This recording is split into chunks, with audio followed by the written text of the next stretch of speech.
Tobey Maguire is here. You know him from his sensitive portrayals in such films as The Ice Storm, The Cider House Rules, and Wonder Boys. When Sony announced last year that Maguire would play the lead in the much-anticipated film Spider-Man, it came as a surprise.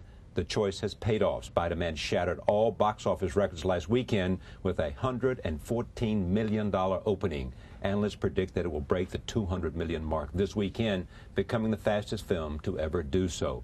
Here is a look at Spider-Man. Let's go! Move it! Watch the street!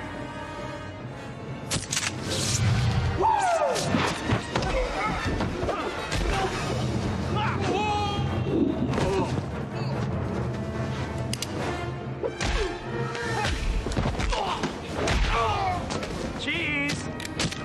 I'm pleased to welcome Tobey Maguire back to this program. Welcome back. Thank you. Why is this resonating with movie audiences so much? What is it? Well, I think it has a lot of elements that appeal to different age groups. I think, you know, there's the superhero aspect, the event film. That's just exciting to go see that kind of thing. 40 years of history in this character, and people have been fans. Different generations have been fans and grew up reading the comics. But I think the main thing that really gets people on a deeper level is that this is someone they can really relate to. It's a kid that they can really relate to. And you can imagine, and I know the director, Sam Raimi, said when he was a kid, he read the comics, and he said, that could happen to me. You know, I could be that kid. Whereas some of the other superheroes are really larger than life. And this is someone who you can almost imagine the fantasy to be real. Tell us who Spider-Man is. Spider-Man is Peter Parker, who's a kid from Queens, and he lost his parents when he was young, and he lives with his aunt and uncle. And he's just a kid who's kind of your underdog kid who really has great affection for this girl and has for years. And who lives next door. Who lives next door, the girl next door, Mary Jane. And, you know, he gets picked on by the bullies. But he's got a really good attitude. He's a good kid, and he doesn't let that stuff get him down. And then he gets bit by a genetically altered spider, gaining superpowers, and has to adjust to that, accept it, and understand it, and then figure out what he's going to do with his powers, and that's the theme of our film. With great power comes great responsibility. Your best friend in the film is the son of your ultimate enemy. Yes. Played by Willem Dafoe. Roll tape. Here's a scene.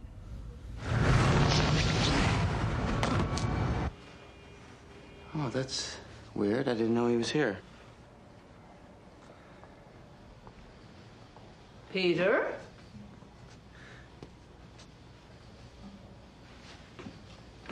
Peter?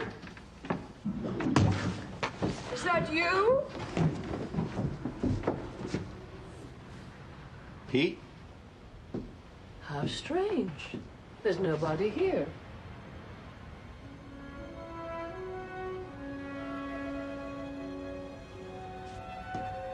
Bit of a slob, isn't he? All brilliant men are.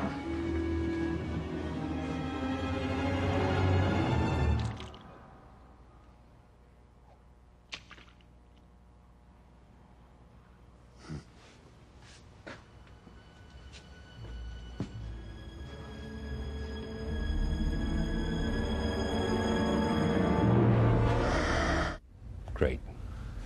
Let me just talk about you a little bit. We've talked before, but your acting seems to have, when you look at, your mother raised you as a single parent, correct?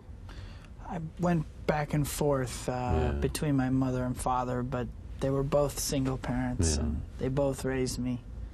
Dropped out of school early? Yes. Why acting became what?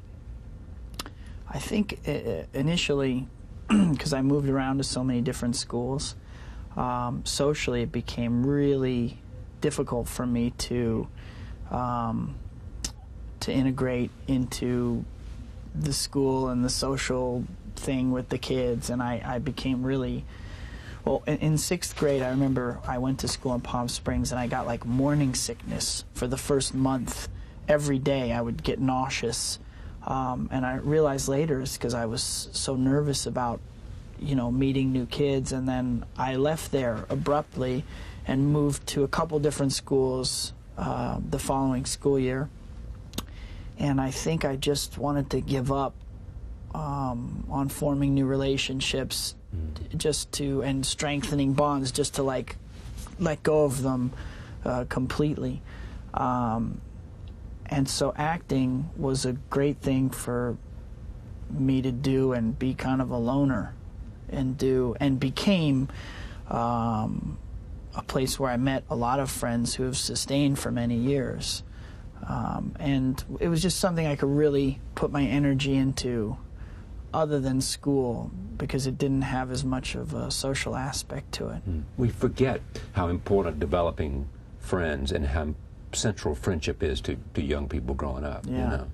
And if you have to constantly redo that because you're moving around, how difficult that is. Yeah, it was difficult, and I was talking about this with actually with Kate Capshaw, who's a wonderful woman who I did this short film with, and she probably doesn't even realize how important she was for me in my development as a person and as an actor. And you know, we just worked together for like 10 days, I think. But I was telling her about my life. She was asking me a lot of questions, and I think I was starting to get like down about it. And she looked at me and she said, "Yeah, but would you change anything at all?" And I said, "No." I mean, I had to think about it for a second. I said, "No, I wouldn't." And it helped shift my perspective on it. Because the way you developed was the way that was best for you in becoming what you should have been. Yeah, and you know, regardless of my success as an actor, just as a person, I think I'm doing pretty well, and I'm like, you know, on track and maturing properly. You were self-taught? For the most part, yeah. From working? Yeah.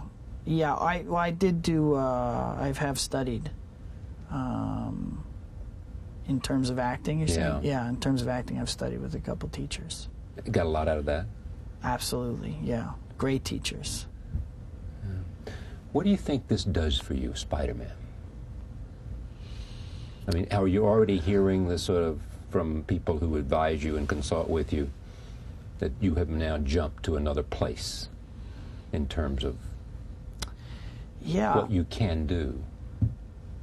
I'm interested to see what it does in actuality, because right now it's a lot of excitement and energy and people talking, and it's fun, and I'm just kind of on the ride right now, and I'm interested to see what happens, and I'm sure it's going to shift some things. It just seems like it has to. Yeah.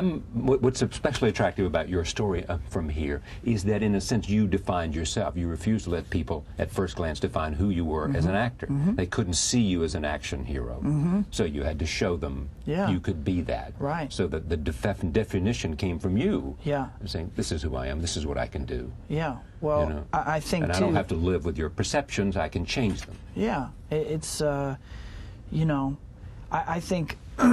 For me, the odds were against me in the beginning to be able to work in films in general, so I had to prove to people that I deserved to have a place in that community, and so it's just, you know, the same kind of thing, going up against opposition and doing my best to prove the doubters wrong. Right. Take a look at this one last clip. This is Mary Jane, Kirsten Dunst, who is the love interest, the girl next door, in which she tells Peter that she's fallen in love with him.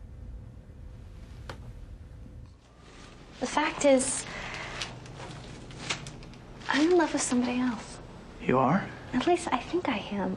It's not the right time to talk about it. No, go on. Would I know his name, this guy? You'll think I'm a stupid little girl with a crush. Trust me.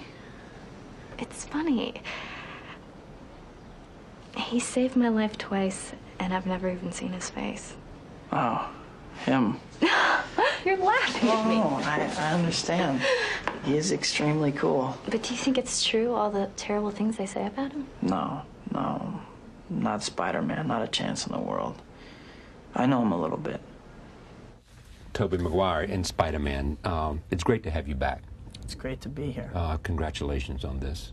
Thank you. What it's going to do is just beginning in terms of what you read in the press about how audiences are so enthusiastic about it and about your performance. We'll be right back. Stay with us.